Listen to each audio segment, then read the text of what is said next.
Check બાઉન્સના કેસોમાં મિત્રો મોટાભાગે આરોપીઓને એક મોટી ગેરસમજ હોય છે કે ચેક રિટર્ન થઈ ગયો એટલે હવે કોર્ટ સજા કરી દેશે, પણ આ એક બહુ મોટી ગેરસમજ છે મિત્રો, અને આ ગેરસમજ પણ દૂર કરવી બહુ જરૂરી છે. બધા કેસોની અંદર આરોપીને સજા થતી નથી મિત્રો. ઘણા કેસોની અંદર આરોપી છૂટી પણ જતા હોય છે અને આરોપીને શંકાનો લાભ પણ મળતો હોય છે.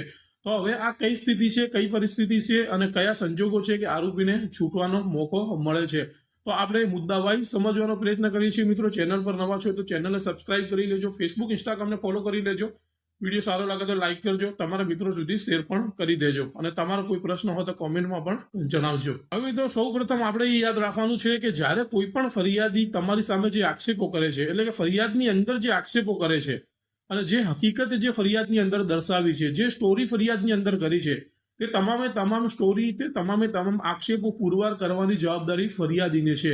એટલે કે જો ફરિયાદી આ સ્ટોરી, આ આક્ષેપો, આ જે એલિગેશન છે એ પુરવાર ન કરી શકે તો તેનો શંકાનો લાભ આરોપીને મળતો હોય છે અને આરોપી આ સંજોગોમાં છૂટી પણ શકે છે. હવે મુદ્દા નંબર 2 મિત્રો એ ધ્યાનમાં રાખવાનું છે કે જ્યારે ફરિયાદી તેની ફરિયાદ દાખલ કરે છે, એટલે કે કોર્ટમાં જ્યારે ફરિયાદ દાખલ થાય છે ત્યારે કોર્ટ એવી માન્યતા રાખે છે, એવી ધારણા રાખે છે કે જે ચેક તમે આપ્યો છે એ ચેક ફરિયાદીને દેવું ચૂકવવા માટે જ આપ્યું છે. પણ આ જે ધારણા છે એ અંતિમ નથી મિત્રો. આ ધારણાને તમે તમારા પુરાવાથી પણ રિબટ કરી શકો છો, એટલે કે તેને ખંડન પણ કરી શકો છો.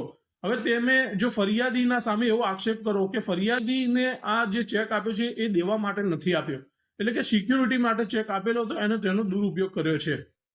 બીજો આક્ષેપ તમે જો આરોપી તરફે એવો કરો કે ફરિયાદી આવી રકમ આપવા માટે સક્ષમ જ નથી, એટલે માની લો કે કોઈ મજૂર વર્ગનો વ્યક્તિ હોય અને તે 15-20 લાખનો ચેક ભરી નાખે, તો કોર્ટ તે માની ન શકે કે મજૂર વર્ગનો વ્યક્તિ 20 લાખ રૂપિયા આરોપીને આપી શકે. તો આવા સંજોગોમાં જો કોર્ટને શંકા ઉપસ્થિત થાય તો પણ આરોપી છૂટી શકે છે. બીજો મુદ્દો મિત્રો એ ધ્યાનમાં રાખવાનો છે કે જ્યારે ફરિયાદીની ફરિયાદની અંદર, એટલે કે ફરિયાદીની જે સ્ટોરી છે, ફરિયાદીના જે આક્ષેપો છે, તેમાં જો આરોપી પક્ષ શંકા ઉપસ્થિત કરે, એટલે કે જે ફરિયાદની અંદર જે આક્ષેપો કર્યા છે એમાં કોઈ તૂટી આવતી હોય, કોઈ વિરોધાભાસ આવતો હોય, કોઈ કોન્ટ્રાડિક્શન આવતું હોય, તો તેવા સંજોગોમાં પણ આરોપીને શંકાનો લાભ મળતો હોય છે, એટલે કે આરોપી ત્યાં પણ નિર્દોષ છૂટી શકે છે. આના સિવાય પણ મિત્રો ઘણા એવા કારણો છે કે આ 138ના કેસમાંથી આરોપી શંકાનો લાભ લઈને પણ છૂટી શકે છે. તો આ વિશે તમારે જો ડિટેલમાં વિડીયો જોતો હોય તો મને કમેન્ટમાં જણાવજો. આપણે એક લોંગ વિડીયો બનાવીશું અને તમને સમજાવવાનો પ્રયત્ન પણ કરીશું.